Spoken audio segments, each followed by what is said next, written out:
Surprise! Thanks, Z, for making me surprise everybody. Yes, I'm not the surprise, but we've got something fantastic for you all tonight. Welcome, welcome, welcome everybody. Selamat datang dan terima kasih kerana menerima undangan sedia payung keuangan PIDM sesi Sembang Santai yang dibawa khas pada anda oleh PIDM dan iMoney. Tujuan kempen kita iaitu sedia ke payung keuangan adalah satu untuk memupuk daya ketahanan keuangan dalam kalangan rakyat Malaysia. Ya. Kempen sedia payung keuangan telah berlangsung sejak bulan Ogos dan pelbagai aktiviti telah pun disediakan kepada anda semua sepada bulan literasi keuangan 2021 sepanjang bulan Oktober ini. Ya. Dan kita pun telah hampir ke kemuncak kempen sedia payung keuangan. Jika 2 minggu lalu saya bersama dengan Awal dan juga Dahlia, kali ini kita nak bersembang pula dengan tetamu jemputan yang sangat istimewa dan saya tahu anda semua sangat-sangat excited. If you guys are excited, can I see some hands up? Hang on, let me just work out this chat box here because I need to see you all. Hello, hello Alexandria, hello Desmayani, hello Stephen. Hi. Yes, good special gift, Chan Yu Chong. Yes, tonight got a lot of special gift for you all. Okay, thank you so much for being here once again. Okay, sebelum kita berjumpa bersama tetamu jemputan kami malam ini, saya ingin buat peringatan kepada anda semua yang sedang menulis di chat box, alright? Please make sure that you come up with questions. Ya, apa-apa soalan saja untuk tetamu-tetamu kita mahupun PIDM. Just ask any questions because at the end of the evening, we will be picking 6 lucky questions, right, that will capture a prize, and those questions will go directly, hopefully, inshallah, to our panel of distinguished guests. Okay, right. So that's that, guys. We're also going to have a couple of quizzes, yeah. So kepada anda semua yang menonton di Facebook sekarang, jangan lupa untuk jump over, ya. Anda masih ada masa ke Zoom platform kami. Right, but you can also stay there if you want to, because we're also having another quiz that can be played both on Zoom dan juga di Facebook. Alright, so jangan ke mana-mana sebab malam ni kita ada banyak hadiah menarik untuk anda semua. Can I get another round of thumbs up, everybody?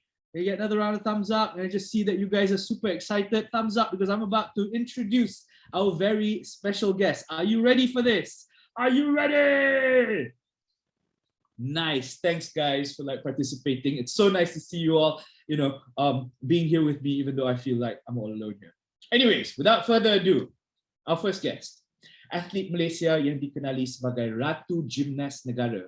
Dia menceburi bidang gimnastik artistik sejak usia 3 tahun lagi. Ya, mempunyai pelbagai rekod kejohanan sukan, antaranya pemenang pingat emas sukan C sebanyak 7 kali, pemenang pingat perak Piala Dunia dan memenangi pingat emas di Ukraine International Cup pada tahun 2019, dan semua orang pun tahu dia mewakili Malaysia ke Tamasya Sukan Olimpik Tokyo 2020. Ladies and gentlemen, put your hands together for Farah Ann Abdul Hadi.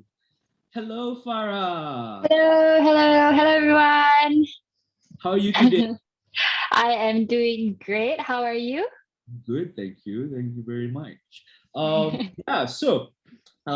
Let me bring out our second guest for the evening. Yeah, just hang in there, Farah. Okay, so beliau pula adalah pemain badminton Malaysia yang merupakan pemenang 11 kali kejohanan badminton Hara Dunia BWF. Nama beliau telah melonjak naik baru-baru ini dengan mengharumkan negara Malaysia setelah memenangi pingat emas di Sukan Paralimpik Tokyo 2020. Dan bukan saja menjadikannya atlet Malaysia yang pertama berbuat demikian dalam sukan badminton, malah menjadikannya juara badminton pertama Sukan Paralimpik ever. Please put your hands together, ladies and gentlemen, for Cheah Liek Hou. Hey Cheah, are you there? Hello, hi everyone. Good evening. Fantastic. How are you feeling today, Cheah? Okay, I'm great. What about you? I'm good, thank you. I'm good. All right. Okay, that's good. Cool. Yep. First of all, I just need to know your thoughts on like, just give me one word that describe your experience at the Olympic or Japan. Both of you. Don't think about it. Go. Farah. Amazing. Amazing. Cheah. Awesome. I know, right? Yeah. I guess for me it would have been delicious. But anyways, Japan is amazing, and you guys are amazing. Thank you so much for doing what you did. Being you guys, we followed you guys all the way on TV, and it was wow. It was such an inspiring moment every step of the way. Okay, so let's kick off tonight, shall we? Are you guys ready? Yes. Yeah. Let's go. So sebelum apa-apa lagi, jom kita mengenali dengan lebih mendalam tetamu-tetamu kita. So Farah, let's start with you, okay? Bagaimana permulaan Farah dalam bidang gimnastik? Okay, so saya bermula dalam bidang gimnastik ni semasa saya umur 3 tahun. Semasa itu, my parents, I was a very hyperactive child. So memang my parents jenis yang mereka nak anak-anak mereka untuk masuk sukan, any sukan. So gimnastik, ada kawan yang introduce them gymnastic, and so I started with gym at 3.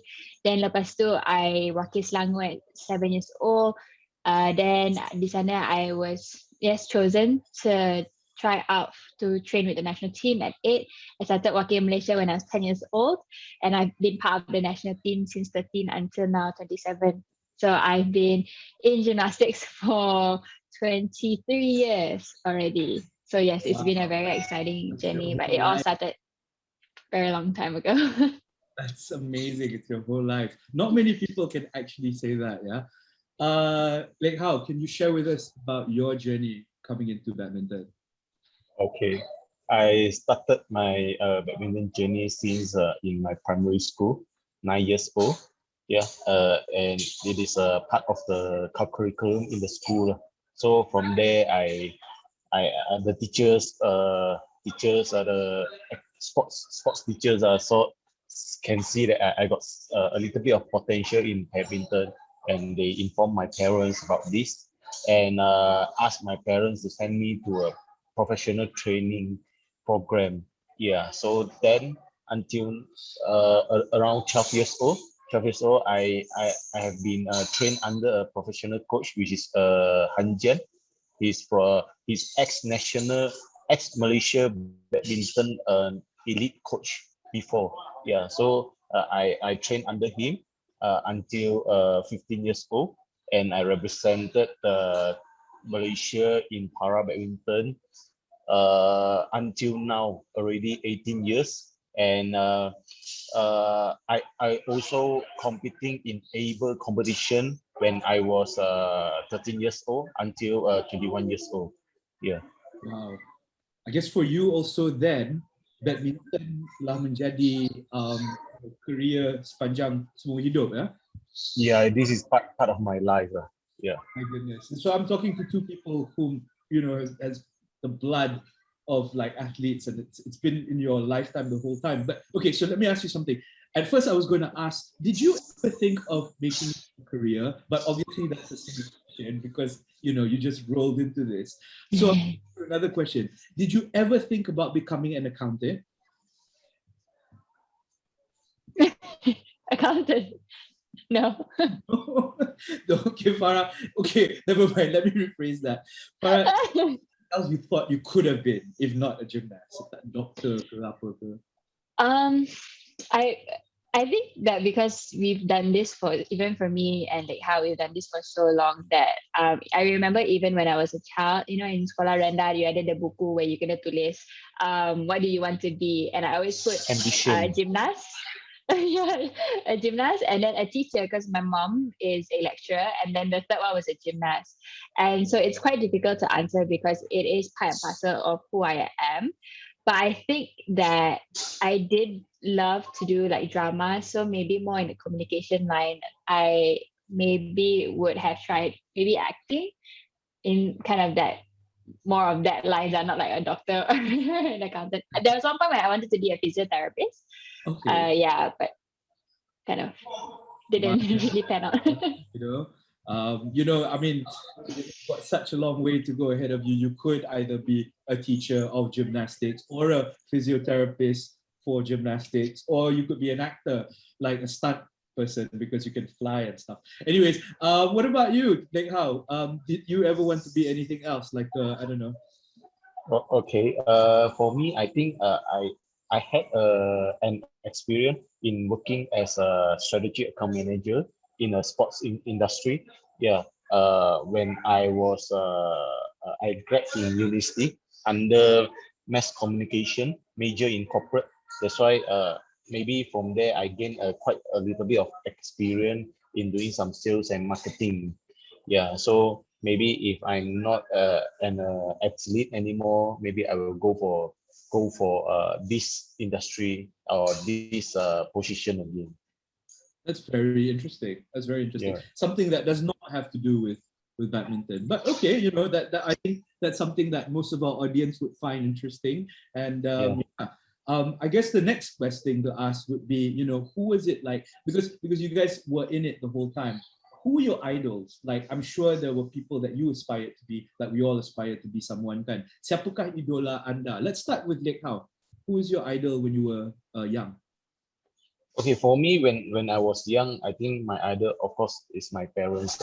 Both of them are the Chinese doctor. So I learned quite a lot of things from them, and they also guide me or motivate me to be a better person since young. And without them, maybe I also won't be a successful guy or man in this life, you know. And without them to support me, or without their inspiring, I don't think so. I will be at here today.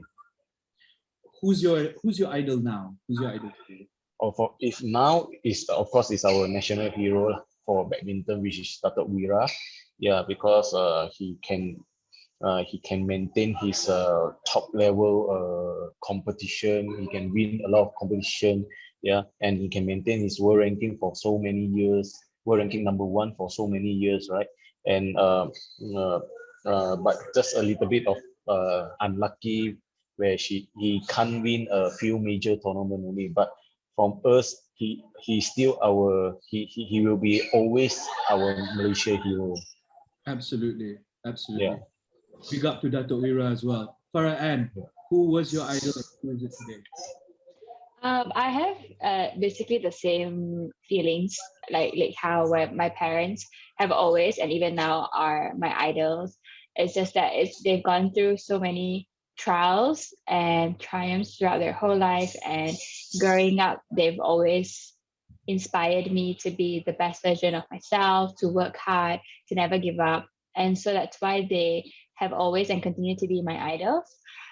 In sports sense, I used to admire Cheah Liek Hou. So she was the 2008 all-around champion for the Olympics, and of course now is in Malaysia as like Datuk Ira and also Datuk Nicole. I have so much admiration for both of them for being the best in their field, but not only being the best in sports, but also in personality. They're both amazing people. And as you know, Datuk Wira was our CDM to the Olympics, and it was such an amazing thing getting to hear his experience and having him give us motivation and learning from him as well. And I'm good friends with Datuk Nicole as well, and seeing her be champion for so long and also having a heart of gold. So both of them, I think, in not even in sporting arena, but also in Malaysia, they have given such motivation to everyone in whatever industry you're from. So those are my idols now, in addition to my parents. It's amazing. Okay, and let's talk about goal setting, which will conclude this segment of our interview. What was your goal when you were young, and did you ever think that you would ever achieve the success of the level that you are at right now, at this point of time in your life? Because we all know you want to go further. But Farah, why don't you take that question first? So my goal was always to qualify for the Olympics. That was the biggest goal that I set for myself. Of course, with goal, especially because I've done gymnastics for a very long time and I've also done it from very young, that it was kind of goal planning where there were stages. So at first I wanted to go to SEA Games, and then it was winning a gold medal at SEA Games, and then it was winning in a medal at the World Cup, and then gradually qualifying for the Olympics. And so because every time when I speak to people, it's yes, you have to have a goal and you set it, but there's also needs to be goal planning where how you plan to achieve what you want in your life, the goal, the major goal or dream that you have. And so, of course, it was a long journey for me. There were a lot of ups and downs, and there were a lot of obstacles for me to qualify for the Olympics. 8 years I tried. And so it's such an amazing thing to finally achieve my dreams and goals, something that I set many, many, many years ago, and to finally have it come true is such an amazing experience. And then plus it with the pandemic, it was an extra special Olympics. Amazing. That, you know, we're going to get a bit more into that because we're talking about your downfalls. We'd love to know how you get out of it mentally, physically. But now, Liek Hou, can you share with us about, did you ever think that you would be here? Was it ever your goal at one point in time? Yeah, okay. For me, I think my goal when I was young is when I first joined para badminton, my target is to play in Paralympic Games. But at that time, para badminton is not into Paralympic Games yet, and I waited for 18 years already for this Paralympic Games, and this was the first time para badminton played in Paralympic Games, which is in Tokyo. So it's quite a long time for me to wait for this competition, but in the end, of course, I waited. I got this got to play in Paralympic Games, and of course I have to look at my condition to set my target whether I can win a gold or at least a medal for myself or not in this Paralympic Games. Yeah, and before this also I got a lot of up and down condition. Yeah, I failed before, and I dropped a lot of my condition before, and just before the pandemic, and my ranking was dropped, and my result is very bad, and also I got a few injury on my legs and my knees as well. Yeah, so from there it's very it's a little bit of very tough to come back again. Yeah, but end up I really did it. Yeah. Absolutely. Now, you know what? Again, that too, we're going to come back to after this. I'm going to give you guys a quick break. You know, you've done enough talking. Let's give our audience, penonton kami, peluang untuk memenangi hadiah. Who wants to win some prizes? Can I see some thumbs up on the chat box, please? Yes, Stephen, very inspiring stories indeed. Yes, I can see everybody's all up for this. Okay. Untuk pertandingan ini, we have 3 questions, all right? I'm just going to put out 3 questions, and all you need to do is answer it on our chat box, okay? Hanya jawab soalan-soalan di chat box. Competition ini hanya terbuka kepada mereka yang memberi jawapan dalam chat box in Zoom, yeah? This is not happening out for you guys in Facebook, all right? But don't worry, because we have another competition after this for you guys in both platforms. Okay, soalan dia, ya? Soalan pertama adalah, sejak umur berapakah Farah Ann bergiat dalam sukan gimnastik? Oh, wah, laju je. Somebody said 12. That's crazy. Can I answer? You cannot give them the hint. Because I'll tell you why. Anyone who win, okay, I'll tell you what. There's going to be some winners for this, right? Dan pemenangnya akan mendapat RM30. Tambah nilai RM30 touch and go. Okay, so we can't give them the answer, Liek Hou, although we would love to. I know. Okay, soalan yang seterusnya. Okay, siapakah juru latih Cheah Liek Hou? Maybe Farah can answer this. Wah, macam-macam nama keluar kat situ. Okay, tak apa. There's a lot of answers and there's a lot of wrong answers as well, I can see. But don't worry guys, kalau anda telah memberi jawapan yang betul, anda akan dipilih daripada pihak organizer kita dan mereka akan menghubungi anda untuk memberi anda hadiah RM30 touch and go top up. Okay. Alright, I've got one more question for you all. Okay. Okay. Dengar sini, dengar betul-betul. Jadi ya, Farah dan Liek Hou pun boleh cuba jawab kalau boleh. Sebab dia susah ya. Okay. Anna, hypothetical person, menulis semua nombor bermula daripada 300 ke 400. Okay? Ditulis semua nombor bermula 300 sehingga 400 pada sehelai kertas. Soalan dia, berapa kali Anna menulis angka 3? Nombor 300 dan 400 juga termasuk ya. So, dia menulis, saya ulang ya. Anna menulis semua nombor bermula daripada 300 hingga 400 pada sehelai kertas. Berapa kali Anna menulis angka 3? Alright, including 300 and 400. Okay, so if you know the answer, type it out, right? And you could win yourself a RM30 voucher from Touch and Go. Right? If you are the winner, jika anda adalah pemenangnya, kami akan menghubungi anda selepas ini. Alright, I wish you all luck, but I think our guests have already rested up for their next round of questions. Okay, so here we go. Oh yeah, I'd also like to remind you all, yeah, keep the questions coming. Kalau anda ada apa-apa soalan untuk Farah dan juga Liek, it would be great if you could send them because 6 lucky people will be chosen at the end to ask questions directly to our special guests. Okay, cool. So now we want to move into this whole idea of champion's mindset. Okay, and we want to talk about criteria of success. So first up, I think let's start with Liek Hou. Selain minat,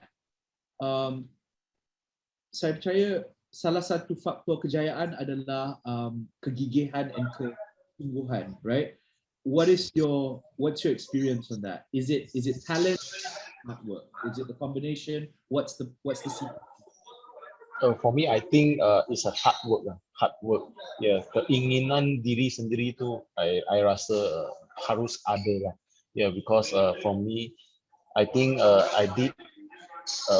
I think 4 to 5 years ago, I dropped my condition. I have been.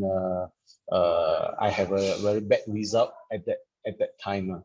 Yeah, I lost a lot of player. I lost to a lot of player, and I lost my world ranking number 1 to number 4 at that moment.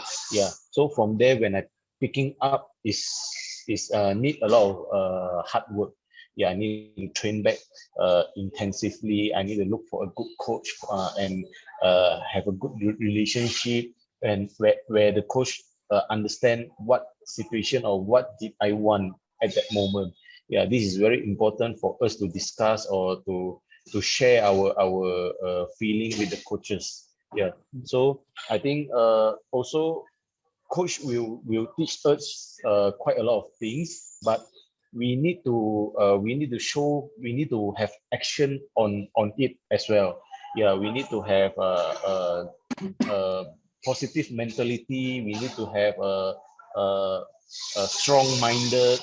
Yeah, to have the everyday morning training to have a very semangat lah. We call it as semangat and good training, and we need a very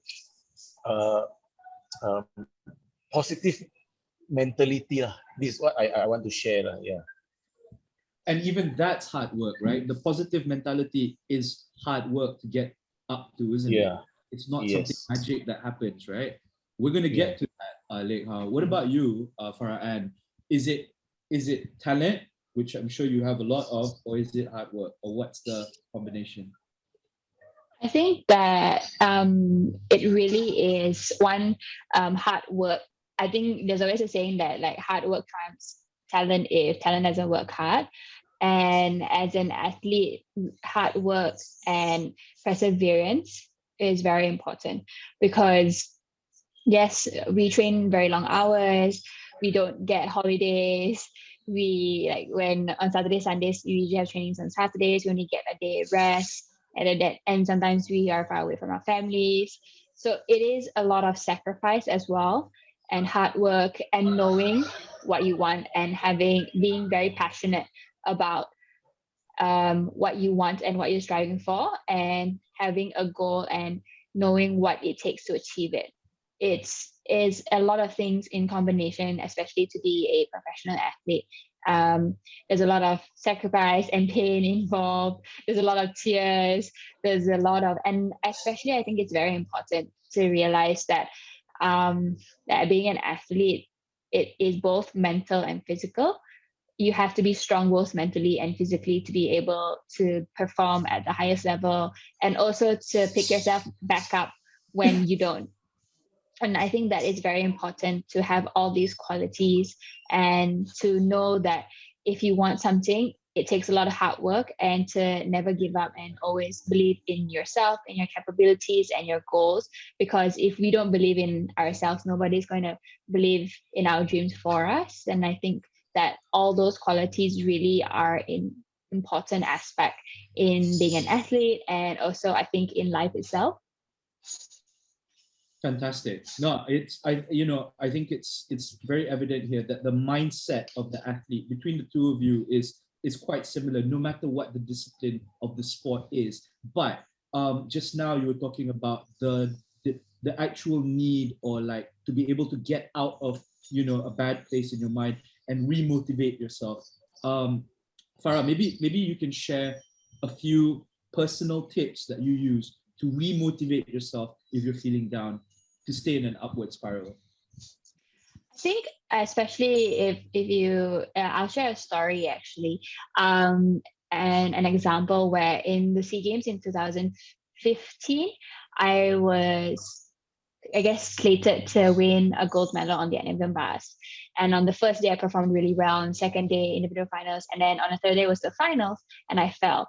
And I was so disappointed in myself, because I knew if I performed at my very best, then I would be able to bring home the medal for Malaysia. And I was such in a state where I was very upset. I couldn't handle it. And I did still win a bronze medal, but for me, I had disappointed myself.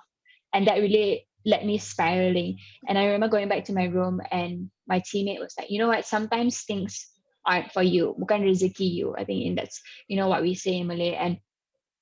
And I think that really switched a thought for me, where, sometimes we work hard and we give up everything, but sometimes we don't succeed. And it's important for us to realize that, this isn't the downfall. This is just a stepping stone for me to learn from my experience, and then to build up from that, and to go on, and to do my best the very next day. Because I had another final, exercise final, and I was so grateful that I did my best and I won the gold medal. And then in 2017, I had the bar finals, and I fell again, didn't win the medal again, but I had learned, I said, it's okay, I'll try again. And then only in 2019, I in the SEA Games in Philippines, where I told myself, all of your hard work, all of the failures that you have experienced, or the pain, this is the time to, prove myself and do my best. And I won the gold medal in that games. So it really is less thinking about, what, sometimes, yes, it's not our rezeki. And, every single point is a point where we can say, okay, it didn't happen. Or what can I do to make myself better? How can I improve myself? It's all a stepping stone. So then when you finally realize and get to the dream of the goal that you have wanted, you realize, every single point where I thought that this was the lowest point was actually something that was, and I could actually learn from this, and my abilities really grew. And, that is how I myself think about things, where, what, sometimes things aren't for us, but I can learn from this opportunity, and I want to do better. And that's how I kind of switch the mindset of failure, and just thinking, this isn't failure. This is a stepping stone for my success. And I'm going to use these things that I've learned to be able to better myself. Farah, you know what? I am such a big believer of everything you just said. Us as a society, we were never taught to accept failure, but that's a different story altogether. I'm loving that. Guys, semua orang di sana dah mendengar tadi. But now let's move on to Liek Hou. Share with us your switch. How do you switch your mindset from, your a little bit of a downfall to bring yourself back up, man? Okay, for me, I think quite a little bit different with Farah. Yeah, if I when I drop and when I my mentally is down, I will go for things that I like to do, which is like I go for shopping or I go to beach, or even though I will go for fishing. Yeah, I will stop training. I will ask a few days break, like 4 to 5 days break, and totally won't carry the records along with me. I will just relax my mind and do whatever things that I like. Yeah, from there, then I will start thinking, okay, what is the next step that I want to do after this? Yeah, so I want to I want to put more effort or put more hard work on it, or I want to give up. Yeah, for me, I am quite a like to challenge a person. Yeah, so I will just tell myself that, okay, I fail now, but doesn't mean that I will fail in my next competition. So I will go for it and I train harder, and I will think of a way to train back or to come back for the next competition. Yeah. Right. But it all begins with a little bit of self-care, is it? Like how Yeah. let's start by going to the beach, let's go shopping, forget it, and then like restart. Is that it? Yes. You know what? That's absolutely amazing too, because self-care and self-preservation is also very, very important before we go back, to where we were. I'm so happy that you guys shared this. Thank you so much for that. But here's the thing, right?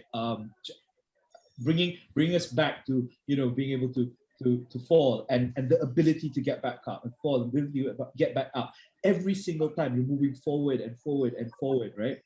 But are you guys ever happy or like content with whatever it is that you have achieved, or what kind of mindset do you adopt for that? Because I don't know, is it bad to be good to be appreciated?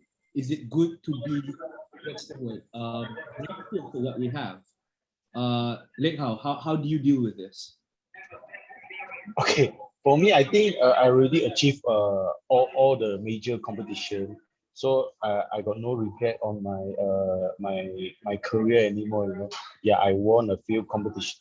Won a few times in SEA Games, and also won a few times in Asian Para Games as well, and World Championship. I won quite a lot of time already, and this is the only one that I haven't been winning before, which is Paralympic Games. Yeah, so at last I did it, and I think I can feel proud of I can very proud of myself already, because I already win a lot of all the major title in para badminton competition.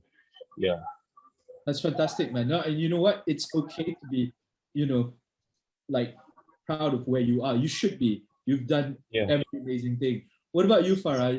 What's your attitude towards this? Yeah, I think that for me, while growing up, there was always a sense of pride whenever I did very well. But then there was always the next thing, the next competition. And I think for me, once I finished my Olympic Games and when I finished the competition, and I remember waking up the next morning and feeling immense pride and feeling, well, actually the notion of I'm proud of myself and my achievements. I think that was the first time in my life where I really, really felt that way of achieving something that I've wanted for so long and having that feeling wash over me. Because I think that we've always, in life, I think even for me, it was always, okay, what's the next thing? I need to do more, and never really thinking and sitting down and realizing, you know what, that everything that I've achieved is something that I should be proud of. And I think at the moment only of the Olympic Games, I finally felt that way about myself and my performance and, being as an athlete, because we always want to be better in like a competition or a skill or something. We always want to do more. And I think after the Olympics, I finally could feel pride for what I've done, not even for me, but for like everyone who has supported me and the country itself.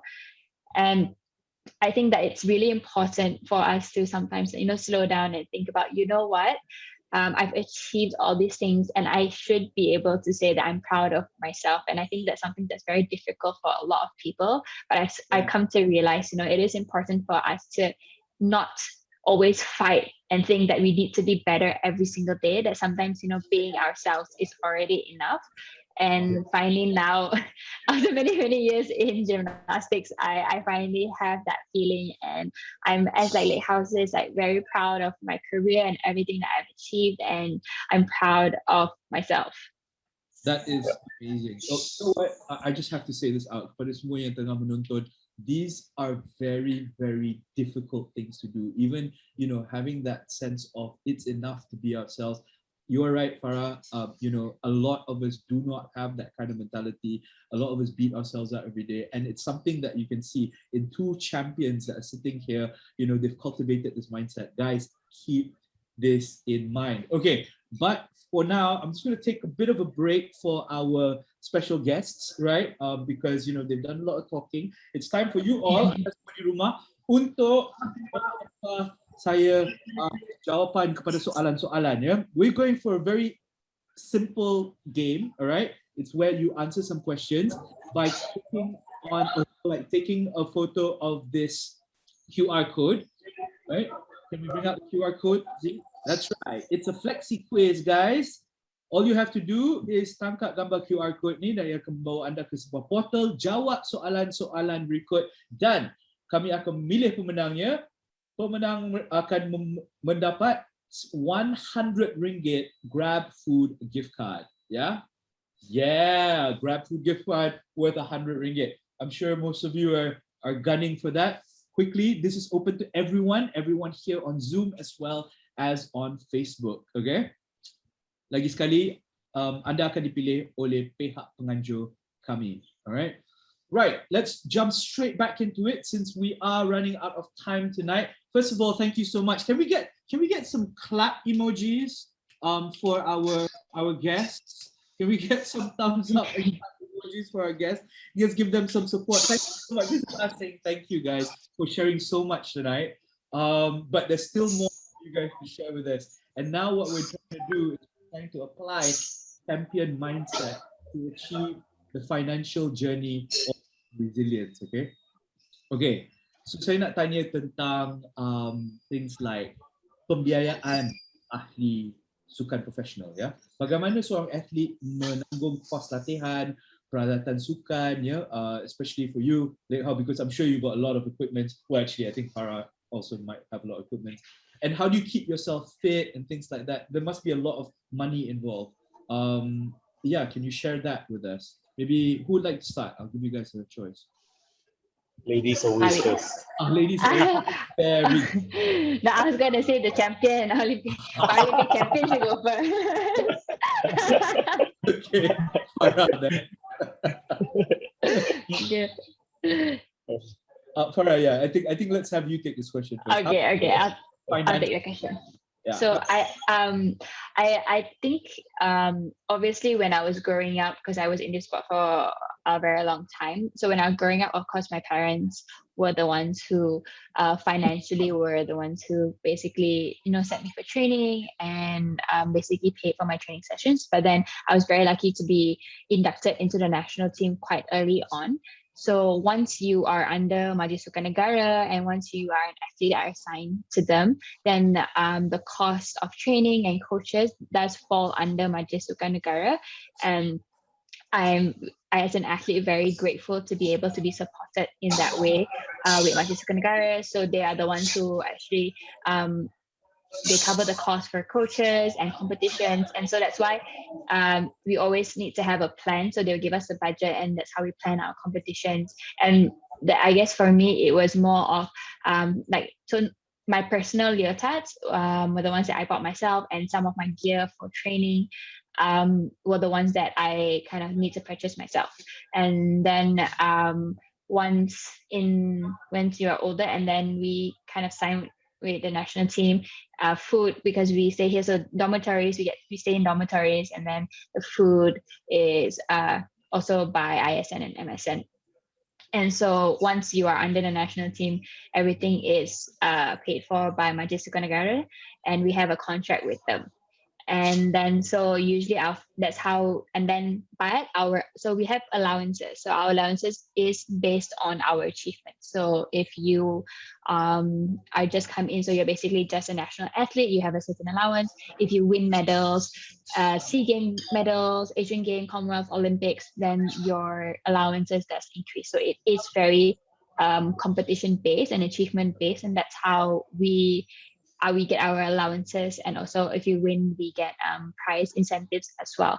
And so that's usually how it goes. But there are some competitions, if we are not basically stated to go, then there's category A and category B. So if you're category A, MSN pays, and then category B, you pay for yourself. So there have been 1 or 2 competitions that we have found sponsors, and we've actually paid ourselves to go for these competitions, but it's quite a rarity. So it is very lucky. We are very lucky to be able to have an institute, a sporting institute, and the government to be very supporting of us as athletes. So I think that kind of covers how I live. So that's why we do live in dormitories and stuff. But if not, then obviously if you want to live by your own self, then you have to pay for your own housing and whatnot. I see. Wow, that sounds amazing. It's kind of like a life that not many people get to experience. But we're gonna get down a little bit to how you manage your money a little bit later. Thanks. Liek Hou, what about you? What was your way of managing? I think it's quite similar with Farah. Yeah, when I was young, of course, my parents they supported me to buy me all the equipments as well. If without them, their support, or without their financially support, I don't think so. I will be playing badminton until right now. Yeah, and after when we joined to a national team, then everything will be covered by them by Majlis Sukan Negara. Yeah, so all of my equipment, when last time they will buy for us, and like what Farah says, when the tournament calendar is out, we need to write the plan for them and see which tournament that we need to go and which major tournament. We can say that, because for us we have a few tiers of tournament also. We have tier 1, tier 2, tier 3. So for the top ranking players, we need to play the tier 1 competition. Yeah, so from there we can if we win a few major competition, we got a prize money lah. Yeah, so the government will give us the syakam, the incentive lah. Yeah, so like what Farah said just now, where if you win a few major competition like SEA Games, Asian Games, then your allowances will be increasing. Yeah, so if you are an Olympian level, you will be the highest. You will get the highest allowance. Yeah, and also right now I already got my own sponsor brand, which is Apex, where I'm wearing right now. So I got no any headache, or nothing to headache anymore. Yeah, so anything that I want, or anything that I less or without it, I will just ask from them. Wow, you guys are at a level I will never understand, but this is so exciting. Thank you so much for sharing. Okay, now I understand many different professions, but when it comes to an athlete's profession, especially bila kita lihat sesuatu yang sangat spesifik, ya, seperti gymnastics ataupun badminton, this question goes out for you, Liek Hou. Yep. How does badminton, or your mindset as a badminton athlete, translate to membentuk cara membelanja kewangan anda sekarang? You know what I mean? I mean, like, for example, you want to invest, it's like smash, so you go big, or I don't know. What do you do? If last time maybe I quite aggressive invest some business, because of my age also. I'm 30 over already. So I did a few investment with my friends and open a few F&B outlet. Yeah, and maybe for me this is not smashing, but how to say a speed up investment, which is like this is happened before pandemic. Yeah, so I think F&B business can be making money. So I try to invest it. Yeah, but end up after we got this pandemic happen, right? So everything doesn't goes well. Yeah, so already closed down a few outlet also. Yeah. So for me right now, I don't think I will start investing in any businesses yet. Yeah. I will be cool down first, and keep quiet first. Yeah. What about that parallel? Badminton. How has badminton taught you to how has being a champion badminton player taught you how to invest your money or to manage your expenses? I don't think can be joined together. Business is business, badminton is badminton. Yeah, maybe all the business friends and badminton friends mindset is totally different. Yeah, yeah. Okay. Because badminton's life is every day, 24 hours. We are talking about badminton only. We hardly share like what type of business. Yeah, we did share, but like no not a good point, not like something like just like a dream for us. Well, I want to make this business, I want to make that business, I want to make a lot of money, but it's just a dream. Yeah. For example, right? For example, you see a shuttlecock coming and you think it's going to go out, and then you decide you're not going to hit it, or do you hit it because you're thinking conservatively? Similarly, on a money basis, do you, when you see like money is coming in a lot, do you spend a lot because you're quite bullish, or are you thinking conservatively? And has badminton taught you to be conservative, or has it taught you to become more, of a risk taker? I think badminton taught me to be a risk taker, yeah, because most of the business we need to take the risk also. Yeah, we don't have like 100% confirms making money things. Yeah, even though we gamble also, we can't we gamble on the business. We cannot like promise to our friends or promise to our share partners that this business 100% can make money in a few months time or a few years time. Yeah. No, thank you so much for that, Liek Hou. I needed to re-angle my question. So I find it interesting to find parallels. I can't relate on that, actually. Yeah. Thank you for answering my questions. Farah, who taught you about financial literacy and who gave exposure in your life? Tell us your journey. So basically, my financial journey has always been influenced by my parents. Of course, they've taught me to, one is to save. So when I was little, it was more about like saving money and just buying what you need. And then now that I'm in my 20s, in like my almost 30 now, so it's more of basically having money and then making money from money. So that's where investments comes in. And my father really is, he really helps me plan to invest and to see where to put money in, where to save, and kind of actually has mapped out and helped me map out kind of my financial planning and where I should invest. And I have been investing, I think, for the past 6 years. But not like how Liek Hou has invested, where he's gone into more business. I've actually gone into more of investment funds. And my parents have really kind of instilled in me the more of like, saving, and that really has been the mindset that I've gone through. And I think even though I'm quite young, I think it's very important to be able to save for like the future. And I think sports really does play a very important part in that, because in sports, you always plan, like, we have a competition, then we plan for the competition, whereas especially financially, you have to do that as well. And especially as an athlete, we don't have the most secure job in the sense where we are based on contract, we have allowances, and of course, we always want to do well and win. But if you don't, then that money that maybe, and then like for me as an athlete, we don't play for money.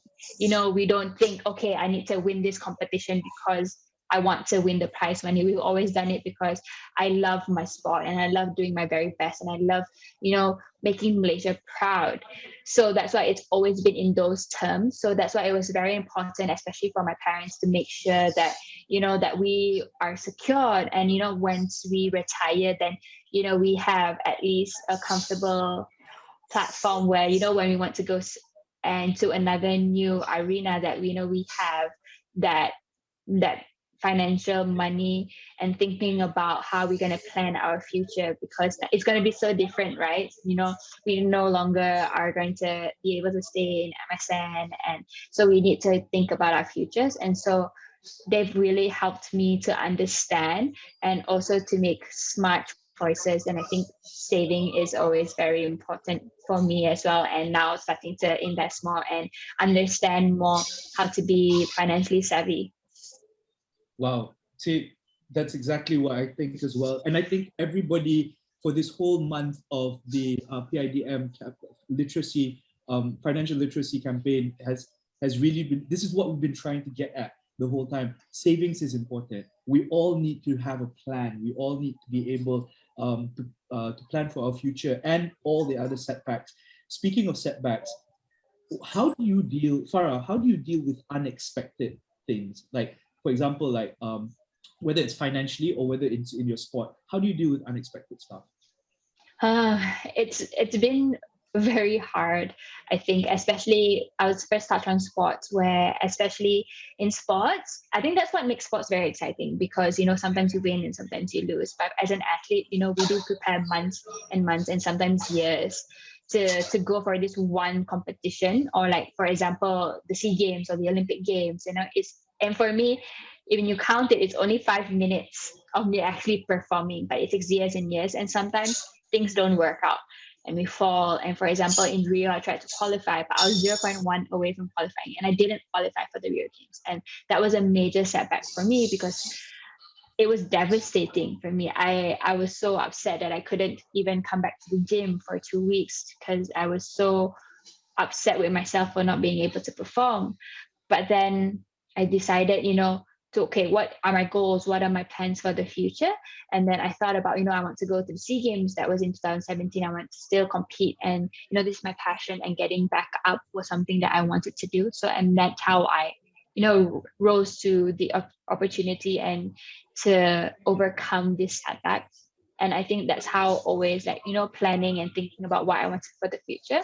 And I think financially, especially with the pandemic, and the year that everyone has had, I think everyone has had a financial setback in jobs. Some people lose jobs, and it's been very difficult. And I think it really does get back to planning and thinking about what is important in your life.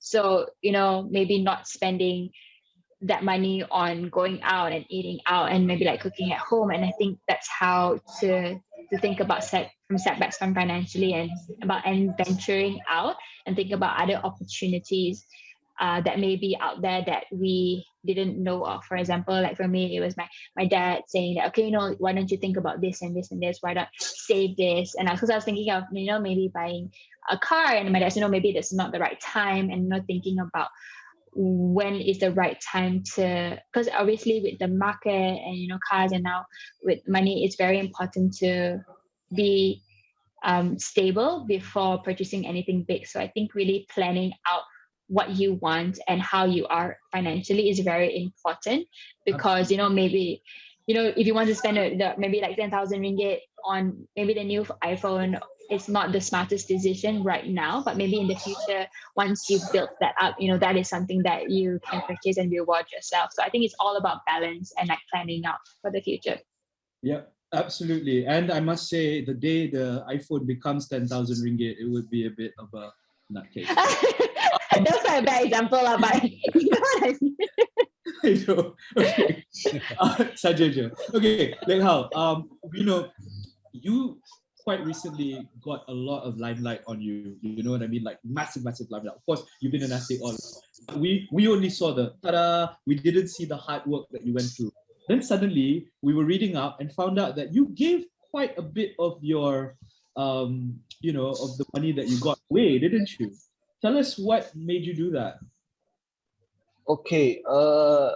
Yeah. I did tell myself before this. Yeah. Before I compete in Paralympic Games. I really love to help the societies a lot. Yeah. But before this, I don't really have a lot of money. Yeah. So I can't do it before this. Right. But now I got a little bit of money, a little bit of bonus from the government. Yeah, so I feel that I would like to give away a little bit to the society, to the people who needs help in this pandemic or in this situation right now. Yeah, so this is what my feeling, and I already promised myself. So when I achieve my goals, then I will do it. Yeah. All right. And gifting is one of the most amazing things. Like how I see you as a very different light now. I see you as a very aggressive player, but then I also see that you like self-care, you like to give. There's a very caring man behind this hard athlete. I've done Thank you. 5 questions, but as I promised pada anda semua yang telah menanya soalan, kami telah pilih 6 soalan yang akan keluar kepada Farah dan juga Liek Hou. Okay, I have the questions here with me. So let's get into it straight away. First of all, I'd just like to say thank you so much kepada Farah and Liek Hou for giving your full attention. We're supposed to finish at about 9:30, but is it all right if we just go on just a little bit? It's just been too much fun. You know what I mean? Are you guys okay with that? Are you guys okay? Just a little bit, not too much. And not too much. Thank you so much Yeah. to everyone out there. Okay, so this one goes out to Cheah. How do you strategize your financial plan for your future or your family? This comes from Julian.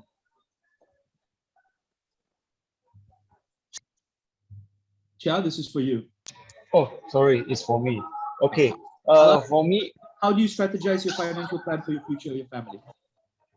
Okay, for me, I think I really need to plan really well on the financial part. Maybe right now I haven't get all the incentive yet. Yeah, but once I get, maybe I will do some investment maybe in some banking first. Yeah, because right now it's not the right time for me to pump the money into the business. Yeah, and maybe I will do some how to say FD? Is it FD? Yeah, FD. Yeah, maybe you go for some FD first, just a light one. Yeah, then maybe I will take. Yeah, I already said that I will take some of my money to go for charity. Then for me, strategy or my financial, I think that's the only way I will go for it. Maybe do some investment first. Yeah, then the rest I will just hold on, freeze it, not doing anything, not buying car, no 10,000 iPhone, no for me. As you can see, I dropped my phone badly maybe 2 weeks ago, and I sent for repair, not buying a new phone. No, no such thing for me. Yeah, so maybe I would because money, for me, money is very hard to earn. Yeah, right now because of my badminton. I think as an athlete, our life as an athlete is not quite long, maybe 20 years only, or 20 to 30 years. Yeah. So we really need to have a good saving, or a good plan for us to save. Yeah. For us to save our money for our future. Awesome, Liek Hou. Thank you for that. Okay, congratulations, Julian, for asking that question. You get yourself a 30 ringgit Kachiko voucher. Okay, our next question goes to Farah from Carmen. As an athlete, what are other things that's important for you other than mental fitness? Perhaps like a good diet, time management, etc. Farah. Yes, as an athlete, I think diet is one of the most important things, because what you eat is who you are.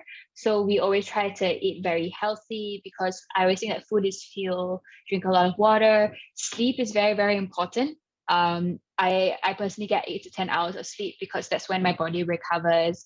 And also recovery. Of course, everyone knows as an athlete, mental is very important and physical is very important, but all these other aspects is also very important. And time management is up there as well, because one, we have very tight schedules, especially when I was studying. So I had classes and I had trainings, and then now that I'm more of a professional athlete, it's very much managing my time for trainings and recovery and physio, and also going to we also have like psychology classes, and also in competitions. If you miss the bus, if it says 8:30 the bus and you're there at 8:31, the bus leaves. It's very, very important to have a very good time management, and even for yourself, and being disciplined in knowing when to do things, when to sleep. And as an athlete, it's very important, because our body is what we use to perform and to take care of it very well. Vale, thank you so much for that. Congratulations, Carmen. You just won touch and go reload card. Next question is for Cheah. Any financial difficulties during your journey to become a national athlete? As parents, how much should we consider saving for our children? This is you can keep this concise, Cheah, if you like. Okay, right now I got no children yet. I don't know, I don't know how to keep it for my children. Yeah, maybe once I have the children, then I know how much I need to spend for my children already. But I already heard quite a lot of my friends that if we need a child, we need to spend a lot of money. Yeah, maybe more than 6 figure and above. Yeah, to have a good child or have good development for the babies. Yeah, and about my sports, I think last time we already said that government supported us about all the equipments or about all the things that we need, and our competition jersey as well. So for me, I don't need to like spend quite a lot of money in my badminton. Right on. Thank you for that. Thank you. That goes to Wayam Call. Thank you so much for asking that question. Farah, the next question goes out to you. What was the last money mistake you made? And why? Buy iPhone. I guess I actually did purchase an iPhone, I think back in I think during the pandemic as well, because my phone so basically, just answering this question totally out of line lah, but then, and it's not a money mistake, I wouldn't say it's a money mistake. So my phone broke, but then I did send it for service, but then I needed, obviously because of the pandemic, I needed a phone to use, so I did buy one. And then I was thinking of selling the phone that I repaired, because it would come new, because it was still in the warranty. But in the end, because of my mom's birthday, she didn't know phone, so I gifted the phone to my mother. So in the end, I did like kind of purchase a new phone. But I don't think it's a money mistake, because I always think about, is it going to be of use to me? And I think that the pros really outweigh the cons. And so that was why it was for me a very smart financial, because I needed it and I use it every day. So I think it kind of balanced out. But a money mistake. So I'm not a person who spends a lot. I actually, like, most of my, you see more of my spending on is a lot of food. It's all like food in it. But yeah, I think that I'm pretty happy with a lot of my financial decisions at the moment. And also this past few years, I've always been in the mindset of like saving and only purchasing things when I really do need it. And I've been quite lucky in the sense where a lot I was able to save and kind of use the money when I needed to. And because I've been a professional athlete, and I explained that most of our finances are more of like personal and not really for competitions. And so I've been quite lucky. So I guess maybe like spending a lot of money on food, I think would maybe be up there like in a money mistake. I don't think I needed to spend that much money on food. Food is Badulah food. but that's just my opinion, darling. Okay, don't worry. Thank you so much, Farah. Okay, that question came from Izati. Thank you so much. You just got yourself a 30 ringgit voucher from Touch and Go. Next up, final question for Cheah. Do you agree that financial plan will berubah when you are single and you are married? Oh, of course, of course. I need to pay that in doubles already, right? Everything I will pay double, right? Yeah, of course, we will change. Yeah. Absolutely. Okay, cool. You don't want to add to that. Yeah, it's just we'll leave it at that because okay. I guess the final question then goes out to Farah. All right. Do you think as an athlete it's difficult for you to save for your future since no EPF deduction, I assume? This comes from Mats. Yes, that is very true. As an athlete, I think that I'm very grateful and very blessed to be able to have this passion and be able to succeed in my profession. But of course, yes, because we only get allowances, we don't actually have an EPF deduction, so we don't actually have any. When we retire, we don't have any retirement savings, even though it's our work and we've been working for 20 plus years. And so yes, it can be yes, as an athlete, because we don't actually get that much. I mean, if you're so basically there are a lot of tiers of being an athlete, and so for example, like Cheah Liek Hou, he's a Paralympic champion, and of course he gets all the incentives, and rightfully so. But obviously, not all athletes are able to achieve that, and yes, it can be quite difficult to have a savings account. So that's why we need to be very smart in order to save. But of course, there are a lot of things that go into that. For example, I've been very blessed, and my family has been quite financially stable, so I've been able to lean on my family at times when I've needed to. But I know that a lot of people don't have that. So that's why it's very important as an athlete or as out there to really have financial plannings. And right now, even in Majlis Sukan Negara, we have NIS, where they actually set up a place where we do have like the EPF coming in and explaining to all of us where you can how to navigate that and maybe do like personal EPFs where we kind of set aside that's not from the government because we don't have that. So that's why, yes, in certain cases, and it is sometimes quite difficult as an athlete to save for the future. And so that's why it's instilled in us to be able to be smart about purchasing things, because yes, we don't actually have a savings for the future from that's deducted because we don't have payments, we get allowances. That's why it's called allowances and not taxes. Yeah. Correct. Yeah. Cool. All right, so that came from Mas. Thank you very much, Mas. Congratulations to everyone whose questions were chosen. Our organizers will get directly to you with your prizes. So, what is my key takeaway from this? After we've heard so much from our champions, I guess discipline is important, right? You need will to develop yourself all the time.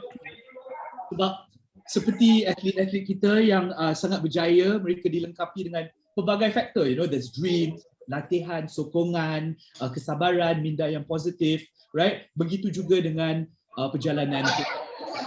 Baiklah, so we have come almost to the end of our session, right? Very little more. And Sembang Santai hari ini merupakan aktiviti penutup kepada kempen sedia payung keuangan PIDM yang telah berlangsung semenjak bulan Ogos. So hari ini kita amat bertuah sebab kita bersama-sama kita adalah Ketua Pegawai Keuangan PIDM, Encik Wan Ahmad Ikram Wan Ahmad Lotfi. Jadi dengan berbesar hati saya ingin menjemput Encik Wan Ahmad Ikram untuk memberikan ucapan penutup kempen sedia payung keuangan PIDM. Assalamualaikum. Terima kasih Razif atas penggalan tersebut. Farah and Liek Hou, thank you very much. Salam sejahtera and thank you very much for joining us. Tahun ini dapat menerima jemputan. I've been listening to your stories. It has been very intriguing, as athletes. And I have to say this, you guys have made us proud. Thank you. And wish you all the best for your future as well. And the perkongsian tu memang sangat menarik lah, right? Because whilst you've been sharing, your stories about how you are as athletes, you are able to also relate to your day-to-day lives and about financial management, your ups and downs in your career as athletes, same thing as how you are managing your financials. And one common theme that I can get from both of you is that savings. Ada benda nak fall back to, kan? Ada benda yang kita boleh nak tolong in rainy days, and that's what financial management is all about. Being able to make sure you are able to go ahead and also have something when something goes wrong. So planning, like macam Farah cerita tadi, you guys have planned very, very well. Like how you may take a lot of risks in the courts, but when it comes to business, you're very risk averse. Very, very careful, which is good because you are still learning. And that's what it's all about. So saya setuju, apa saja bidang atau kerjaya yang kita ceburi, sama ada dalam bidang sukan, perniagaan, seni, dunia korporat ke, ataupun maupun yang adik-adik yang masih belajar, semuanya perlu ada mindset yang betul. Kita kena ada mindset and knowing apa yang kita perlu buat. Ilmu dan kesedaran. Dah ada tu baru kita dapat membentuk matlamat yang kita ingin capai. Dan dari situlah baru kita usaha untuk mencapai. Contohnya, apakah perancangan atau plan yang sesuai untuk yang dilaksanakan dan sebagainya.